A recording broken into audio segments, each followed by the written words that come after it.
Olá pessoal, tudo bem? Sejam bem-vindos a mais uma videoaula de língua portuguesa para concursos vestibulares e Enem aqui do nosso canal. Na videoaula de hoje nós vamos comentar para vocês prova da banca Fundação Carlos Chagas, que vai organizar o próximo concurso, o Tribunal Regional do Trabalho do Estado de Pernambuco, TRT. Ok? Então, a banca FCC ela se caracteriza por fazer uma prova bastante exigente, nas quais conceitos gramaticais são cobrados em função do seu aproveitamento, do seu uso no texto. Então, é muito importante que o aluno esteja preparado não só para ser um leitor competente de textos, ser bem treinado ali na interpretação de textos, mas principalmente ele precisa associar conteúdos gramaticais à estrutura gramatical e ver como essa estrutura funciona para dar sentido ao texto. Esse é o ponto forte da banca FCC. É uma banca também muito criteriosa, que faz questões pegando pontos muito específicos da gramática do português. Isso requer principalmente atenção e bom preparo. Mas a nossa função aqui, gente, não é botar medo em vocês. A nossa função aqui é prepará-los para que vocês se sintam mais confiantes para fazer essa prova. Ok? E para isso, não hesitem em nos contactar. Você pode fazer a sua inscrição aqui no canal, postar a sua dúvida e nós teremos todo o prazer do mundo em ajudar vocês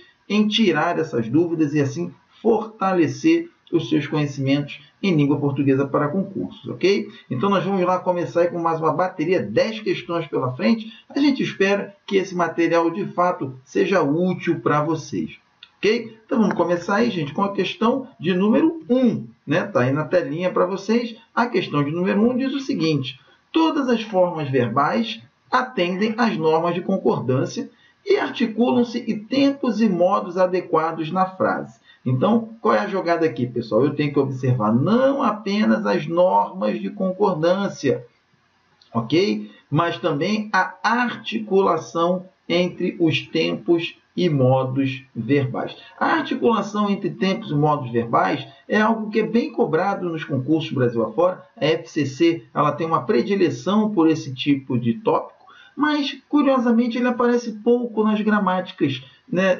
oficiais, as gramáticas pedagógicas aí do português, certo? Então, é importante que o aluno esteja preparado para saber essa articulação aí, e às vezes ele vai nas fontes, nas apostilas, nos manuais, e nem sempre isso está lá presente. Pensando nisso, gente, nós também colocamos disponível no nosso blog algumas dicas e alguns conteúdos paralelos que vão também fortalecer o conhecimento de vocês. E a articulação entre tempos e modos verbais vai ser um desses temas. Então, vocês não deixem de visitar o nosso blog e vocês vão ter lá dicas diárias, ok? Sobre aspectos da gramática do português que não são muito cobrados aí nos exames Brasil afora, ok? Voltando à questão, a gente tem então lá a concordância, né? Que aí tem bastante regras, né? sobre ela.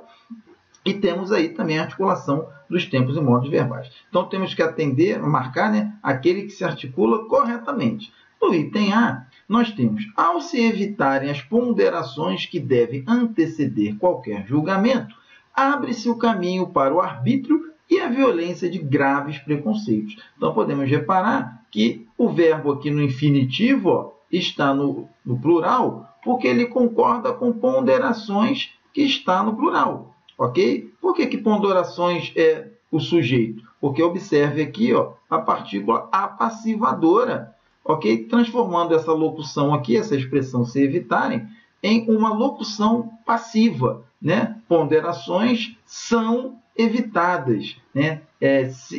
Ser evitadas as ponderações. Tá? Então, aqui é uma frase de voz passiva sintética, já que o evitar é um verbo transitivo direto. Então, ele concorda com o seu sujeito passivo aqui, ok? O devem concorda com ponderações, porque ponderações é o antecedente do pronome relativo e a regra diz que o verbo concorda com o antecedente do relativo, quando houver um pronome relativo aqui, ok? Qualquer julgamento, abre-se o caminho, o verbo abrir aqui transitivo direto, outra locução passiva, né? Outra partícula passivadora aqui, então ele tem que concordar com o caminho que está no singular corretamente. Ok? Arbítrio e violência de graves preconceitos.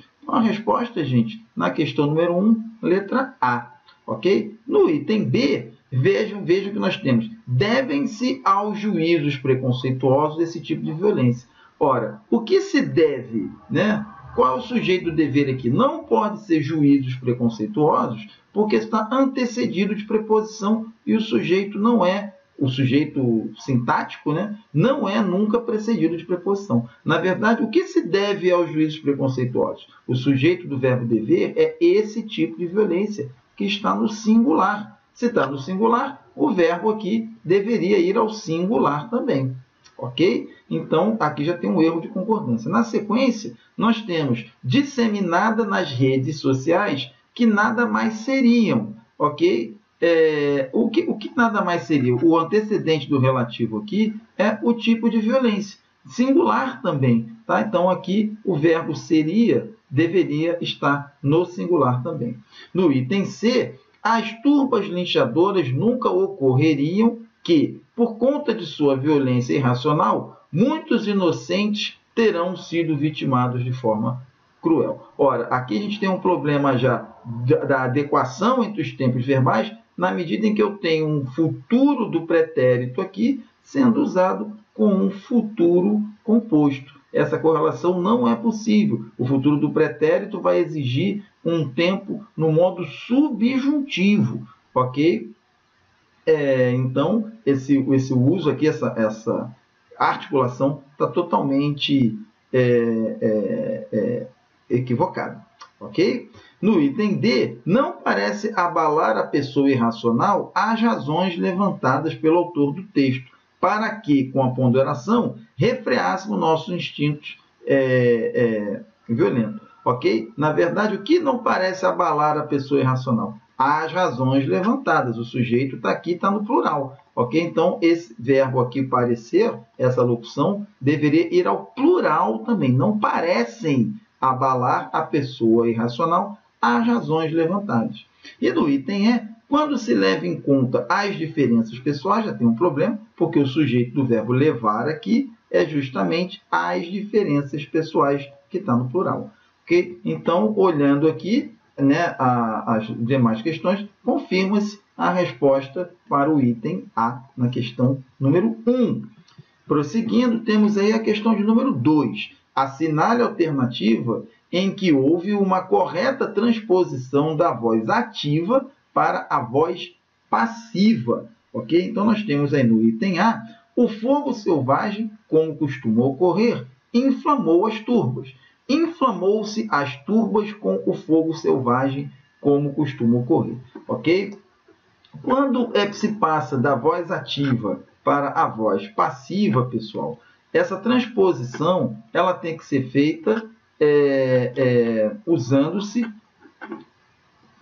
a voz passiva do tipo analítica, a voz passiva com o verbo ser. Ok? Não se transforma a voz ativa em passiva sintética. Ok? Como está aqui, ó, tá certo? Então, aqui já teria um problema. Além disso, repare que na frase original, inflamou as turbas. Turbas é o objeto direto, porque quem inflama, inflama alguma coisa. E aqui, ó, colocaram um acento grave, como se turbas fosse objeto indireto. Ok? Então, isso aí deixa o item A completamente equivocado, totalmente errado. No item B, o parágrafo anterior satiriza a ponderação de forma fácil. A forma fácil da ponderação é satirizada no parágrafo anterior. Aqui tem uma pegadinha, né? Porque, repare, quando a gente passa da voz ativa para a passiva, a gente tem que pegar o verbo da oração da frase de voz ativa e conjugá-lo no particípio. Foi feito corretamente aqui. E o verbo ser é conjugado no mesmo tempo e modo do verbo da oração original. O satiriza aqui está no presente. O verbo ser é conjugado no presente aqui. Então, no aspecto formal, o verbo foi corretamente transposto da voz ativa para a voz passiva. O problema é que ele muda aquilo que seria o sujeito da frase. Na frase voz ativa, o que é o objeto é transformado em sujeito na frase de voz passiva. Então, aqui, ó, o que deveria virar sujeito é a ponderação de forma fácil, ok? Então, a ponderação de forma fácil é satirizada no parágrafo anterior. Isso seria o correto. Mas a questão inverte e bota a forma fácil da ponderação. Ok? Então, qual foi a pegadinha aqui? A pegadinha foi deixar correta a locução verbal, da ativa para a passiva, mas uma ligeira mudança aqui na estrutura do sujeito da frase original. Ok? E isso se configura um erro. Então, o item B também está errado. No item C, é preciso que as pessoas justas venham a reabilitar a ponderação. É preciso que a ponderação venha a ser reabilitada pelas pessoas justas. Repare que aqui, então, eu tenho, né, a locução verbal venham a reabilitar, ok? Essa locução, quando é passada para a voz passiva, mantém-se o verbo auxiliar, que no caso é o venha, que mantém aqui, ó, na oração transformada, e conjuga-se esse verbo principal aqui, ok, no infinitivo, reabilitado correto. E conjuga-se o verbo ser nesse tempo aqui. Ele está no infinitivo, ok, passou para o infinitivo aqui, certo? Então, venham a reabilitar, venham a ser reabilitadas. E aí concorda com o sujeito singular aqui. Portanto, o correto é o item C, ok? No item D, nós temos tal exposição de comportamentos representa um avanço civilizatório. Representa-se tal exposição de comportamentos como um avanço civilizatório. Como eu falei, gente, não se passa da voz ativa para a passiva sintética. Só pode passar para a passiva analítica, a passiva com o verbo ser. Ok? No item E, esse avanço se dá à custa de uma supressão do direito de defesa.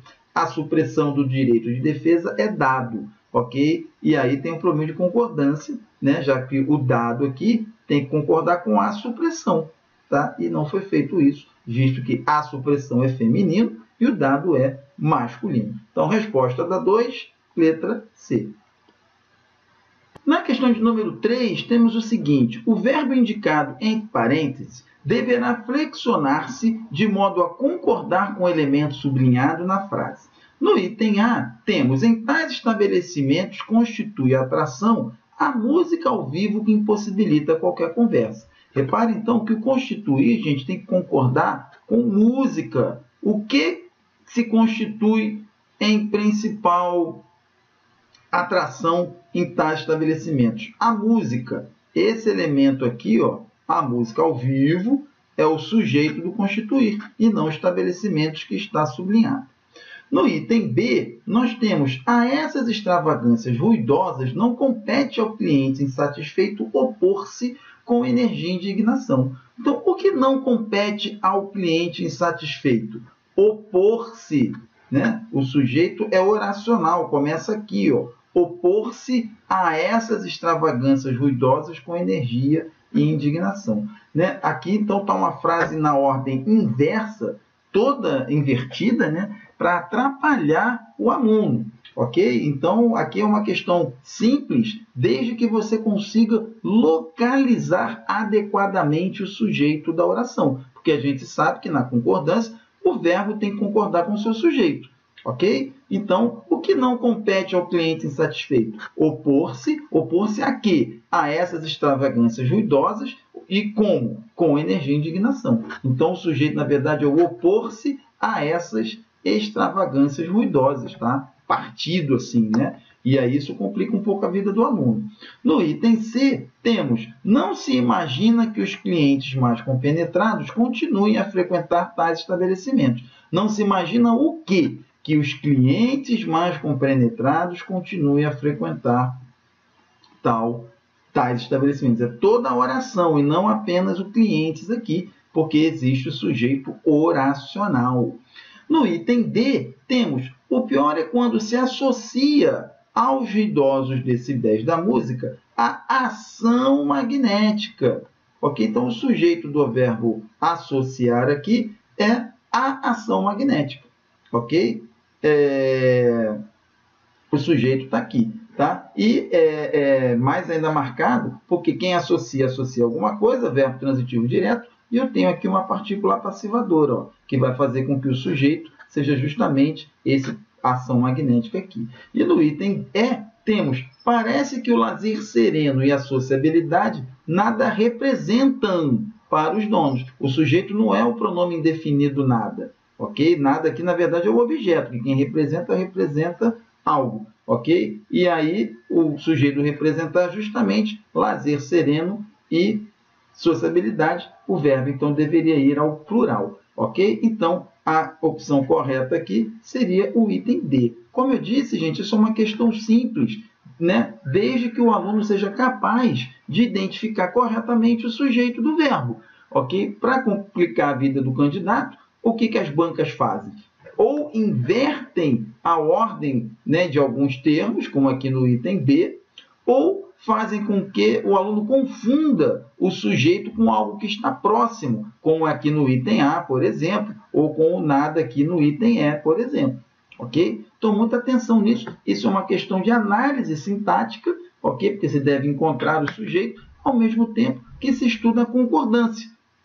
Ok? E se você tiver, então, com dúvidas com análise sintática, a nossa recomendação é que você visite os nossos cursos de língua portuguesa na plataforma Hotmart, porque lá nós detalhamos aspectos da análise sintática do português. Se você for lá visitar a plataforma, você vai ver que nós temos um curso completo de análise sintática do período simples e, muito em breve, teremos outros cursos também de sintaxe do período composto, de concordância, que também vão ajudar vocês. Então, fiquem de olho em mais essa dica aí também.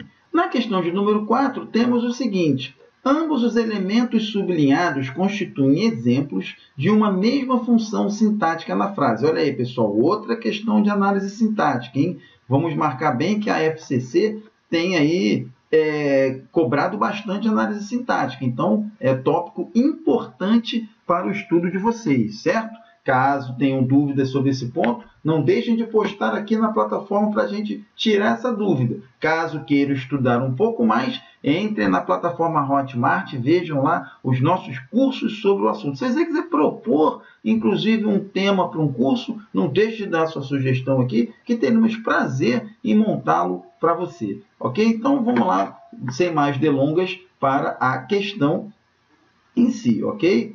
Vamos lá, então, que temos o seguinte: a mediação e a conciliação são termos, por vezes, empregados sem qualquer critério. Mediação aqui é núcleo do sujeito, critério aqui, ok, é núcleo do adjunto adverbial, sem qualquer critério. Então, não estão aqui na mesma função sintática. No item B, o autor do texto, o autor é núcleo do sujeito, retórica aqui, ok, é um predicativo do objeto, ele se refere à função. Ok? Então, não tem a mesma função sintática. No item C, é bizarra, por vezes, a tentativa de conciliar posições antagônicas, né? A tentativa aqui é sujeito, né, do verbo ser aqui, e posições é o objeto direto do verbo conciliar. No item D, o mediador é núcleo do sujeito, as opiniões, núcleo do objeto direto, né? Quem divide alguma coisa. Então, só sobrou aqui o item E, que é a resposta correta da questão. Ok? Tendem a suprimir ou ocultar. Suprimir ou ocultar aqui, ok? São núcleos do objeto direto do verbo tender. Ok? Tendem o quê? A suprimir. Núcleo do objeto indireto, melhor dizendo. Ok? Ao mesmo tempo, ok? Podem ser colocados também. Não, podem ser núcleos do objeto direto. Quem tende a alguma coisa. Então, qual é o objeto direto? A suprimir ou ocultar. E ele tem dois núcleos. Ok? Então, um núcleo do objeto aqui, outro núcleo do objeto aqui, certo? E, nesse caso, eles têm a mesma função sintática. Portanto, resposta da questão número 4, letra E. Na questão de número 5, temos o seguinte: o verbo que, no contexto, pode ser flexionado em uma forma do plural, sem que nenhuma outra modificação seja feita na frase, seria o quê? Nesse tipo de questão, gente, forma que pode ser flexionado no plural sem nenhuma alteração, é porque é um tipo de construção que vai permitir duas construções. Ok? Uma no singular, uma no plural. Dito de outro modo, é aquele caso em que as duas concordâncias são corretas, ou no singular ou no plural. Isso vai ocorrer aqui no item D, ok? Vai ocorrer justamente no item D. A maioria desses jovens, apesar de seus dons, carece de alguma centelha criativa. Quando a gente estuda as regras de concordância, a gente sabe que a expressão a maioria de permite concordância no singular, ok? Concordando com esse núcleo aqui, maioria, ou no plural, concordando com o adjunto que se segue a essa expressão. Ok? Então, como desse jovem está no plural, o verbo aqui poderia ir a carecem. Ok? Sem erro, ele estaria concordando com desses jovens. Tá? Como ele está no singular, ele está concordando corretamente com maioria. A concordância é possível nesses dois casos, tanto no singular quanto no plural. E fica aqui a nossa dica. Nesse tipo de questão, procurem sempre por aquelas expressões que admitem singular ou plural na concordância. Ok? A maioria de, por exemplo, grande parte de, as expressões partitivas e muitas outras aí na concordância verbal. Correto?